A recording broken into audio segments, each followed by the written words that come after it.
Hello learners, welcome to others classes and आज हम लोग ऑड टू नाइटिंगेल का थर्ड पार्ट को डिस्कस करेंगे। चूँकि ये स्टेंजा 8 स्टेंजा का ये पोएट्री था, बहुत ज़्यादा बड़ा था। इसको छोटे छोटे पार्ट में करके मैंने 2 पार्ट ऑलरेडी डिस्कस किया हुआ है और ये हमारा आज का ये लास्ट और थर्ड पार्ट है। As we know that John Keats related to the romantic age and he was very prominent writer of the romantic era. His friend P.B. Shelley was his close friend. उन्होंने इनके लिए एक elegy भी लिखी है इनकी death पर। चूँकि इनकी बहुत ही कम उम्र में डेथ हो जाती है तो P.B. शैली ने उस पर दुख जताते हुए इनके ऊपर एक एलिजी भी लिखी है। ऑड टू नाइटिंगेल एक बहुत ही प्यारी और इनके जो वर्किंग ईयर्स थे 1819 का उस दौरान लिखी गई ode to Grecian ode to autumn ode to Psyche ode to nightingale ये इनका जो प्रोडक्टिव ईयर था 1819 का वो बहुत ही प्रोडक्टिव ईयर था, बहुत ही प्रोमिनेंट ईयर था इनके लिए और उस समय इन्होंने बहुत सारी पोइट्री लिखा, सब के सब बहुत ही हिट रहे। तो इस पार्ट में हम लोग देखेंगे कि 7th और 8th स्टेंजा जो हमारा बचा हुआ है हम उसको डिस्कस करेंगे। उससे पहले व्हाट इज ऑड? ऑड होता क्या है?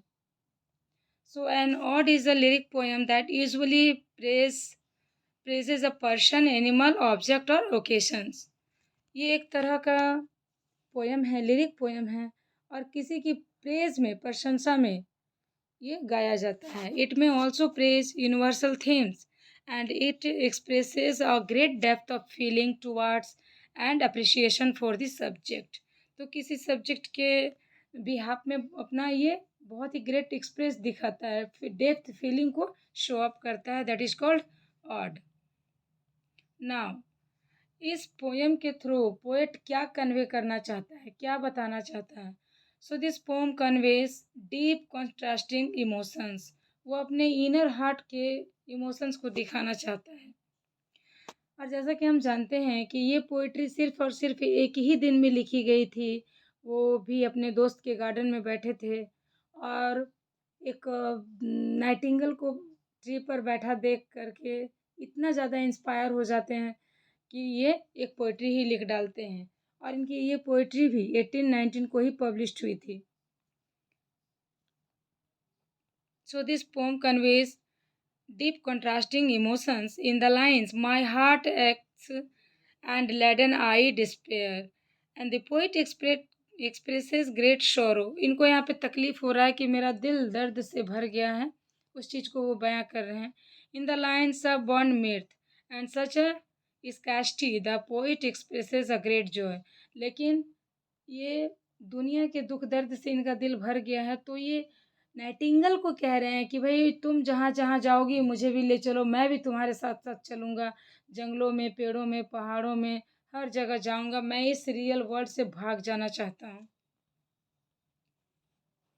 स्ट्रक्चर क्या है इस पोइट्री का? So the poem consist of 8 stanza.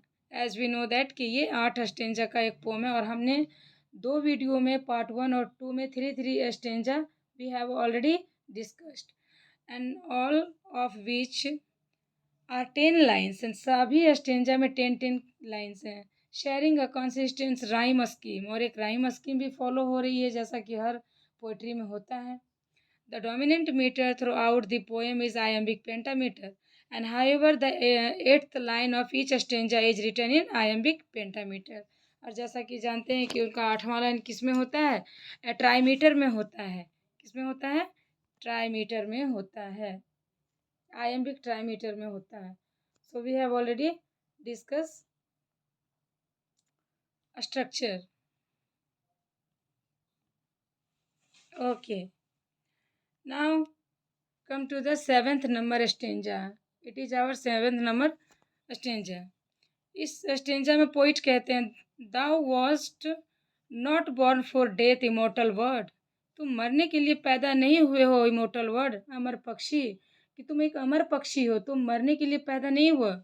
No hungry generations thread the down, और ये जो जनरेशन है एक दूसरे के खून की प्यासी, ये आपको जीने नहीं देगी। And the voice I hear this passing night was heard, कि मैं जो तुम्हारी ये आवाज़ सुन रही हूँ, ये इस पासिंग नाइट के साथ in ancient days by emperor and clown, की ये पुराने दिनों में भी ऐसे चलता रहेगा, जैसे कि राजाओं के द्वारा उनके क्लॉन्स के द्वारा जैसे सुनाया गया था उसी तरह सुनाया जाएगा। Perhaps the self same song that found a path through the sad heart of Ruth, शायद यही सेम सा सॉन्ग रूथ ने भी सुनाया होगा जब वो डिप्रेस होगी, है ना। और जब वो ऐसा, रूथ इनकी एक ये है, रूथ बाइबल का एक कैरेक्टर है। बाइबल में एक औरत थी जो अपने हस्बैंड के डेथ के बाद कहीं दूर चली गई थी और किसी अनजान जगह में चली गई थी। उसके बारे में यहाँ पर रूथ को डिस्क्राइब किया है।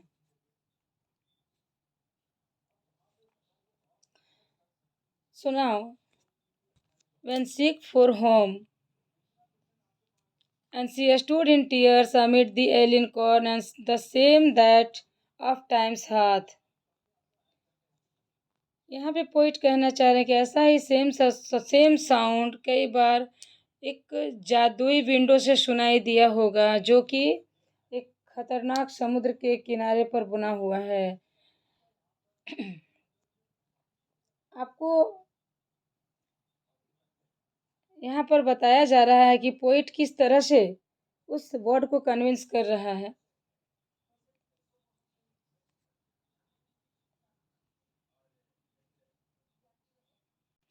The same that of times hath charms magic casements opening on the foam of perilous sea in fairy lands forlorn। इन लाइनों का मतलब है कि ऐसा ही सेम साउंड कई बार एक जादुई किले के बाहर उसके विंडो के बाहर से सुनाई दिया होगा जो किला एक किसी खतरनाक समुद्र के किनारे बना हुआ है ना, फेरी लैंड में कहीं पर। Now move to the explanation।